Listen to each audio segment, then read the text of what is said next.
여기도 M1 저기도 M1 신제품이 콸콸콸. 안녕하세요, 꼬꽁치입니다. 먼저 영상을 시작하기 전에 제가 드디어 구독자 100명이 되었습니다. 아이, 누가 보면 100만 명 된 줄 알겠네. 그래도 여러분들이 관심이 있어서 제 생각보다는 빠른 기간 안에 구독자 100명을 찍을 수 있었던 것 같아요. 앞으로도 더욱 양질의 컨텐츠를 통해서 여러분들이 쉽게 이해할 수 있고 믿을 수 있는 정보들을 전달해 드릴 수 있도록 노력하겠습니다. 앞으로도 많이 지켜봐 주세요.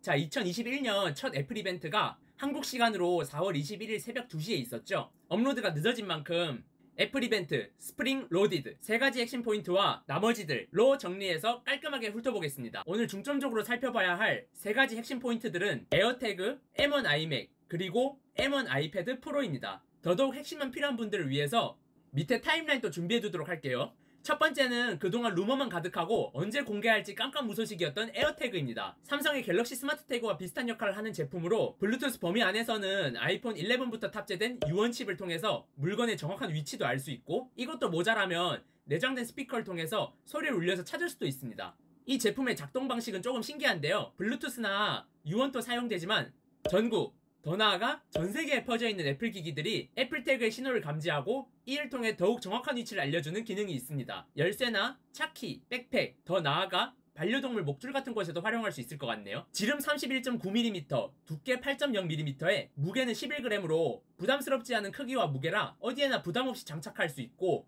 IP67 등급의 방수 방진을 지원해 최대 수심 1m에서 최대 30분 동안 방수를 보장합니다. CR203이 코인 배터리를 통해서 사용자가 배터리를 쉽게 교체하면서 지속적으로 사용할 수 있도록 한 부분도 매력적이네요. 그렇지 않은 위치 추적기들도 많거든요. 가격은 1개 구입 시 39,000원, 4개 구입 시 129,000원이고 누가 살지 모르겠지만 일반 가죽 키링보다 10배가량 비싼 에르메스 키링도 판매하고요. 저라면 일반 키링을 사고 에어팟 프로를 사겠어요. 여기까지 들으시고 나도 한번 사볼까 싶으세요? 잠깐만요. 한국에서는 Find My iPhone을 못 쓰는 거 아시죠? 에어태그도 마찬가지로 근거리에서는 블루투스와 U1을 통해 에어태그를 찾을 수 있겠지만 한국에서는 먼거리, 즉 U1 칩이나 블루투스 신호의 범위 밖에 있는 물건을 찾을 때는 쓸 수 없다는 단점이 있겠네요. 다음은 제가 제일 충격을 느꼈던 M1 아이맥입니다. 이번 애플 이벤트 초청장 기억나세요? 새로움이 피어나다. 애플 펜슬로 그린 듯한 화려한 색상의 초청장. 일각에서는 3세대 애플 펜슬이 공개되는 것 아니냐 하는 추측이 있었지만 이 화려한 색상은 다채로운 색상의 아이맥을 나타내는 거였어요.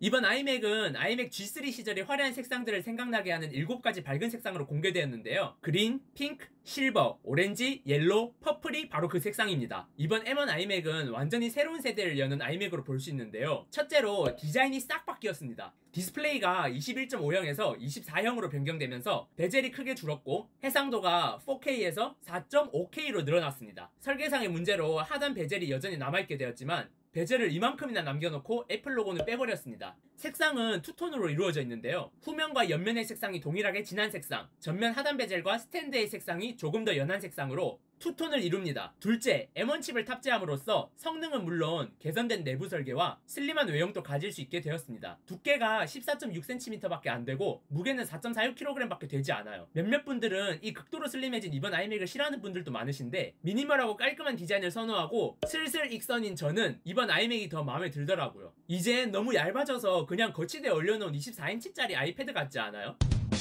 너무 얇아진 나머지 이제 이렇게 긴 3.5파이 헤드폰이나 이어폰은 뒤로 연결할 수도 없고 옆에 위치한 이어폰 단자에 꽂아야 해요. M1의 성능이야 이미 작년에 출시된 맥북 에어와 프로 그리고 맥미니에서 검증되었죠. 이번 애플 이벤트에서는 M1 아이맥의 내부 구조도 영상을 통해 공개되었는데요. 대부분의 부품들이 하단 베젤 영역에 모여있는 것이 보이죠. 이 때문에 하단 베젤을 남기긴 하지만 전체적으로 얇은 디자인을 뽑아낼 수 있었던 것으로 보입니다. 또한 새로운 아이맥의 7가지 색상에 맞춘 매직 마우스, 트랙패드, 그리고 터치 아이디를 내장한 키보드 또한 공개되었습니다. 맥세이프와 비슷하게 자력으로 부착되는 파워 케이블도 인상적이고요. 당연히 와이파이를 지원하겠지만 이더넷이 필요한 유저들의 깔끔한 테이블 환경을 위해 이더넷 단자가 파워 서플라이에 따로 위치해 있습니다. 기본형 파워 서플라이엔 없어요. 전적으로 새로운 디자인과 M1 탑재는 반길만한 일이고 M1의 성능도 압도적으로 높긴 하지만 기존 맥북과 맥미니에 탑재된 모바일 칩셋이 그대로 탑재되었다는 점, 선택할 수 있는 CPU나 GPU 옵션이 21.5형 아이맥에 비해 거의 없다시피 하다는 점, 데스크탑 사용자는 27인치 이상의 디스플레이 크기를 선호하는 데 비해 24인치의 화면은 상대적으로 작다는 점, 비슷한 가격대의 데스크톱에 비해 가격과 성능이 매우 아쉬운 점,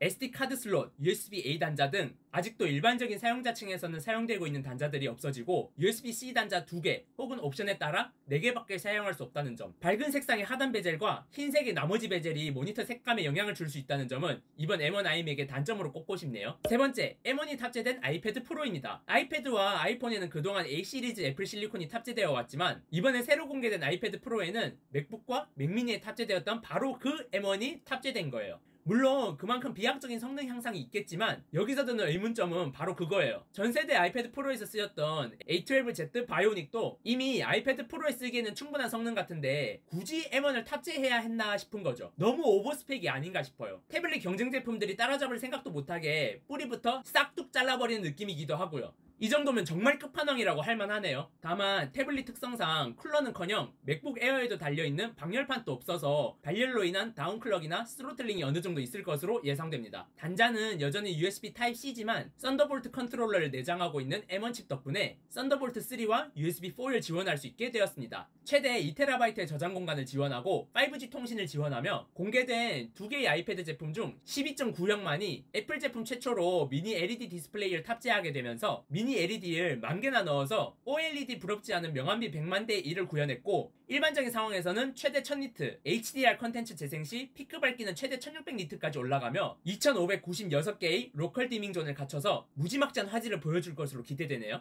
아이패드를 통해 사진 편집, 영상 편집, 영화 시청을 주로 하는 분들은 디스플레이에서 큰 차이를 쉽게 느끼실 수도 있겠네요. 또 전면에 1200만 화소 초광각 카메라를 넣으면서 머신러닝을 통해 피사체를 추적하여 앵글을 이동하고 줌인아웃을 하는 센터 스테이지 기능도 지원합니다. 가격은 이전 세대보다 상대적으로 저렴한 11형 99만원, 12.9형 137만 9천원에 판매가 될 계획입니다. 물론 아무리 저렴해졌대도 풀업은 300만원입니다. 두께와 관련 없는 매직 키보드, 애플 펜슬 등의 액세서리는 호환돼서 추가 지출을 줄일 수 있다는 점도 반길만한 요소네요. 다시 한번 이번 아이패드 프로에 탑재된 M1에 대해 짚고 넘어가자면 A12Z 바이오닉에 비해 더 높은 성능을 보여줄 것은 사실이지만 성능이 좋아봤자 A12Z로도 충분했던 아이패드에서 성능 차이가 실제로 체감이 될지는 의문입니다. 제 생각은 이번 M1 맥북을 통해 최초로 맥북 라인업에 ARM 아키텍처를 채택하면서 iOS 앱을 맥북에서도 사용할 수 있도록 했고 이를 통해 애플 제품 간의 벽을 허물면서 연속성과 생태계 단일화를 더욱 굳건히 했던 것처럼 아이패드에도 맥북에 탑재되었던 M1 프로세서를 탑재하면서 언제가 될지는 모르겠지만 맥북에서만 사용하던 강력한 M1용 어플리케이션을 아이패드에서도 사용할 수 있게 하면서 애플의 생태계를 또 한 번 확장해 나가는 계기가 되지 않을까 하는 생각도 해봅니다. 물론 애플에서 공헌한 만큼 iOS나 아이패드OS와